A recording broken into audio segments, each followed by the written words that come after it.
Fala pessoal, Shalom no coração, bem-vindos ao nosso devocional. Que o Senhor abençoe muito o seu dia, a sua semana, te dê provisão, direção e livramento em tudo o que você precisar. Abra sua Bíblia comigo no livro de Apocalipse. Estamos aqui numa série maravilhosa sobre as 7 igrejas do Apocalipse e estamos já na penúltima igreja, gente. Vamos falar hoje sobre a igreja de Filadélfia. Você que está chegando agora, deixa um like nesse vídeo, o seu like é muito importante para a nossa transmissão alcançar e abençoar outras pessoas. Convido também a se inscrever no canal, ativar o sininho das notificações e estar conosco aqui diariamente, segunda a sexta, 7h30 da manhã, sempre começando o dia mergulhando na palavra de Deus. Já falamos sobre a igreja de Éfeso, a igreja de Esmirna, a igreja de Pérgamo, a igreja de Tiatira e a igreja de Sardes. Hoje vamos falar sobre a igreja de Filadélfia. E eu sempre trago algumas curiosidades culturais para que você entenda um pouco de quem era aquela cidade e como os cristãos que ali estavam viviam nessa cidade. Primeira curiosidade da carta à igreja de Filadélfia é que essa igreja ela não recebe nenhuma crítica de Jesus. Você vai perceber que a maioria das igrejas, Jesus faz uma série de elogios, uma série de críticas. Essa igreja não recebe críticas na carta de Jesus. Tiago, então essa igreja era perfeita? Eu acredito que não existe ainda igreja perfeita. Nós seremos aperfeiçoados quando Cristo voltar. Mas é digno de nota que na carta a essa igreja existam apenas elogios e não hajam críticas a ela. Então a igreja de Filadélfia, na verdade, era um ponto essencial para a indústria, para o comércio da cultura grega, ali na região da Ásia Menor. Até por curiosidade, gente, falando aqui, talvez alguém se pergunte, onde ficam essas cidades hoje em dia? A maioria dessas igrejas ficam ali na região da Turquia, né? Algumas até preservam o mesmo nome, outras com outro nome, mas elas ficam basicamente ali naquela região do que hoje nós chamamos de nação da Turquia, tá bom? Turquia que vai ser fundada muitos e muitos anos depois. Apocalipse capítulo 3, versículo 7, diz assim: Ao anjo da igreja em Filadélfia, escreva: essas são as palavras daquele que é santo e verdadeiro, que tem a chave de Davi. O que ele abre, ninguém pode fechar, e o que ele fecha, ninguém pode abrir. Você já deve ter percebido um padrão dessas cartas é que Jesus sempre se apresenta de uma forma diferente em cada carta. E olha que interessante, aqui Jesus ele se apresenta como aquele que tem a chave de Davi. Isso faz uma referência, gente, a uma profecia messiânica que está no livro do profeta Isaías, capítulo 22, versículo 22. Para quem quiser anotar, Isaías 22, 22, é o patinho na lagoa. Olha o que diz, vou até ler para você aqui, ó. Porei sobre os ombros dele a chave do reino de Davi. O que ele abrir, ninguém conseguirá fechar. E o que ele fechar, ninguém conseguirá abrir. Então essa é uma profecia messiânica. E Jesus aqui ele se apresenta como aquele que tem a chave de Davi. E Tiago, o que é então essa chave de Davi? Essa chave de Davi, gente, é a chave do reino de Deus. Então quem tem a chave de Davi é aquele que está apto para nos dar salvação. Nós somos salvos unicamente pela graça do Senhor Jesus. Ele é o caminho, ele é a verdade e ele é a vida. Um outro detalhe interessante do porquê Jesus se apresenta dessa forma para a igreja em Filadélfia é que os cristãos da cidade de Filadélfia, eles sofriam muita pressão étnica e religiosa dos judeus da época, porque os judeus, eles arrogavam para si a exclusividade da salvação.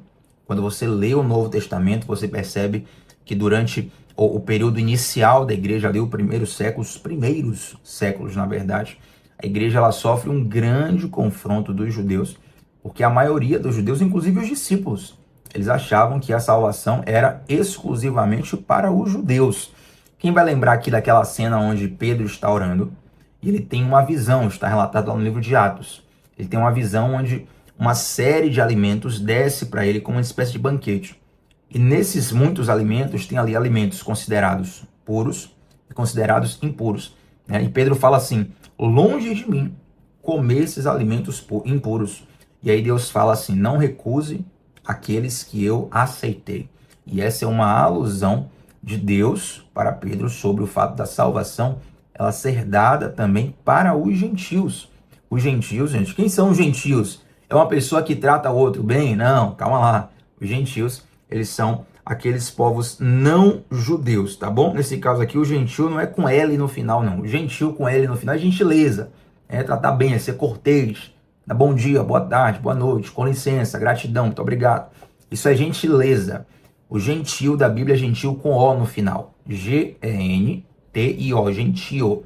Esse gentio é alguém que é não judeu. Então, eu sou brasileiro, você é brasileiro, está aí me assistindo também. Nós somos considerados povos não judeus, ou seja, povos gentios. E a salvação, ela é para toda a humanidade. Portanto, diante dessa pressão que os cristãos de Filadélfia sofriam, Jesus estava dizendo assim, olha só, eu tenho a chave de Davi. O que eu abro, ninguém pode fechar. O que eu fecho, ninguém pode abrir. Ou seja, a salvação, ela é garantida por Jesus e não por uma característica étnica. Você não precisa ser de uma determinada nação para ser amado por Deus e receber a salvação da parte de Jesus. Amém? Versículo 8 diz assim, conheço as suas obras e eis que coloquei diante de você uma porta aberta que ninguém pode fechar. Eu sei que você tem pouca força, mas guardou a minha palavra e não negou o meu nome. Esse termo aqui, sei que você tem pouca força, fala sobre a influência social que aquela igreja tinha na cidade de Filadélfia. Era uma igreja socialmente fraca, digamos assim. Não tinha tanta influência política, tanta influência social. Tanto que ela sofria a pressão por parte dos judeus. E também sofria a pressão por parte dos pagãos. Os cristãos naquela época eram perseguidos por todos os lados. Então, mesmo sendo socialmente frágil, não tendo tanta força política, olha o que Jesus fala, eu sei que você guardou a minha palavra e não negou o meu nome. Gente, olha como é profundo isso aqui. Quantas vezes nós estamos em situação de grande pressão diante da sociedade para negarmos os valores de Deus, para vivermos a nossa vida com uma outra forma que não a palavra de Deus, que não aquela que a palavra de Deus nos direciona, né? Um estilo de vida antibíblico.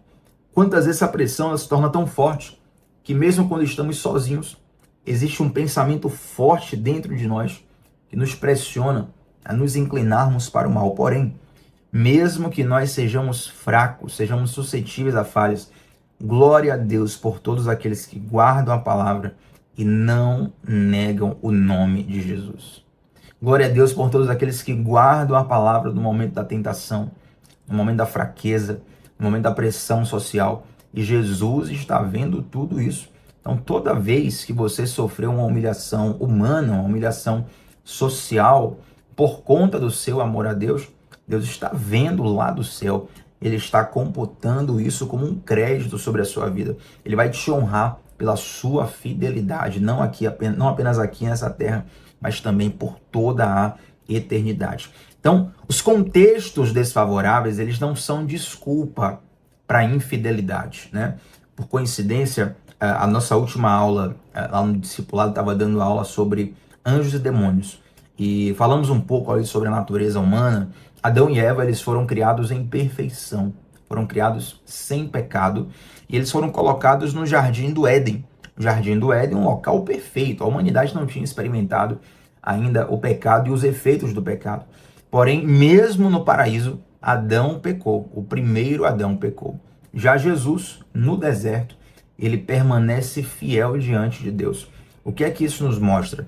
É que a nossa fidelidade, ela independe do cenário que nós estamos vivendo. Você pode estar no paraíso e pecar. Você pode estar num deserto e permanecer fiel. Qual a diferença?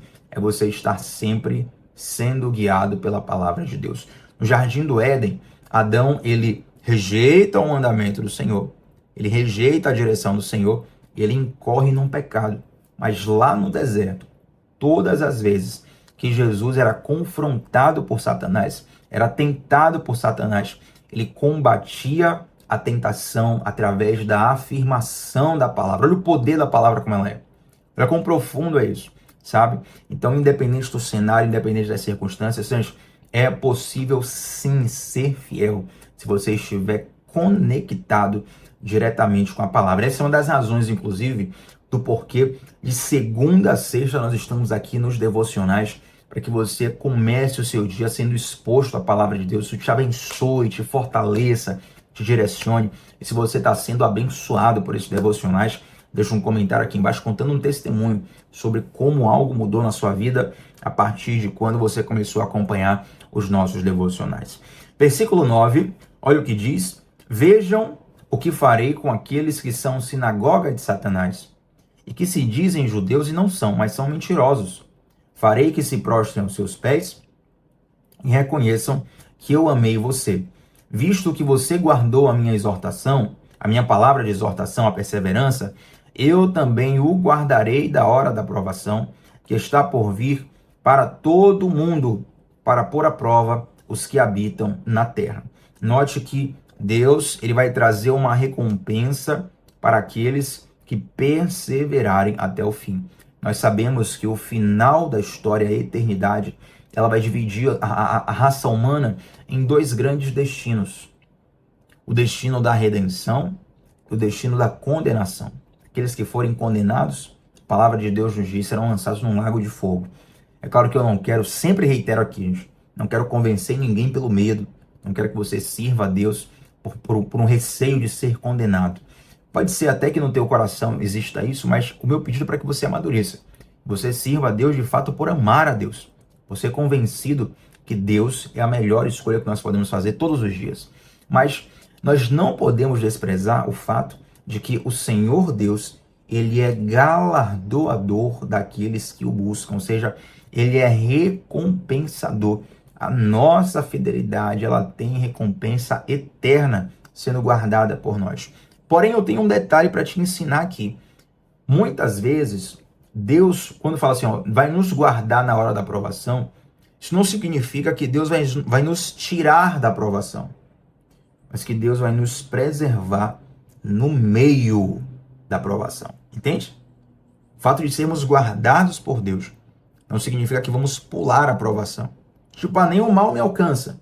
Então nada de ruim nunca vai acontecer comigo. Nunca vou ficar doente, nunca vou ficar triste, nunca vou perder dinheiro, nunca vou morrer. Não é isso que a Bíblia fala. O que a Bíblia nos garante é que no meio da provação, nós teremos uma graça especial de Deus para passarmos por essa provação e continuarmos firmes no Senhor. E isso vem como uma resposta de Deus para a nossa fidelidade. Amém? Verso 11 e 12. 11, 12 e 13, né? Já são os três versos finais aqui do nosso devocional. Venham em breve, retenha o que você tem, para que ninguém tome a sua coroa. Gente, a palavra de Deus nos fala lá em Hebreus capítulo 12, versículo 14, assim, ó, esforcem-se pela santidade, esforcem-se para ser santos. A Bíblia fala que essa questão de guarde o que tens para que ninguém roube a sua coroa diz respeito a algo muito interessante. Toda vez que nós passamos por um processo de tentação, nós estamos lidando ali com uma certa troca comercial. Você dá o que você tem, em troca de receber o que você não tem. Muitas vezes nós trocamos a bênção de Deus pelo sabor passageiro do pecado. E o pecado, ele traz no máximo uma sensação de prazer, uma euforia que é passageira. Mas a santidade, caminhar com o Senhor, caminhar debaixo da palavra de Deus, isso nos traz uma graça que é eterna, que é duradoura. Nunca troque aquilo que é eterno por aquilo que é passageiro. E muitas vezes nós temos trocado, nós temos perdido a nossa coroa, temos perdido a nossa bênção, temos perdido a nossa aliança com Deus, trocando-a por coisas passageiras. É por isso que Jesus fala assim, ó, retenha o que você tem, para que ninguém roube a sua coroa. Tem uma peça, gente, de teatro. Deixa eu ver se eu acho ela aqui agora para falar o nome certo.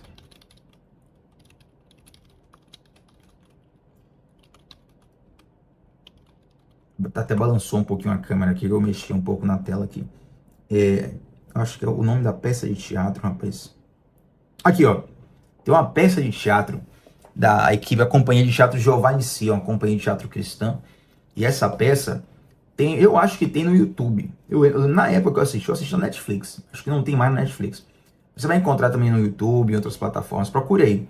O nome da peça é Jeová Nissi, o mercador. O nome da peça é O Mercador. E é interessante que essa peça, as pessoas elas vão negociar com o diabo, né? A benção, elas têm ali, digamos, uma bênção, um favor de Deus, elas têm uma unção, têm um talento, têm um dom. E elas querem ganhar algumas coisas na vida, então elas negociam com o diabo. É interessante que em todas as negociações, o diabo sempre sai ganhando. Porque ele sempre tira de você algo mais precioso do que ele vai te dar. Entende? O pecado sempre faz isso.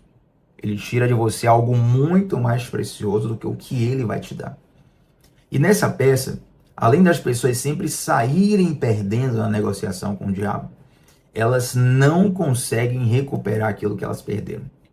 Elas entregam, depois que percebem que saíram no prejuízo, tentam desfazer a negociação. Aí Satanás fala, não, vou desfazer não.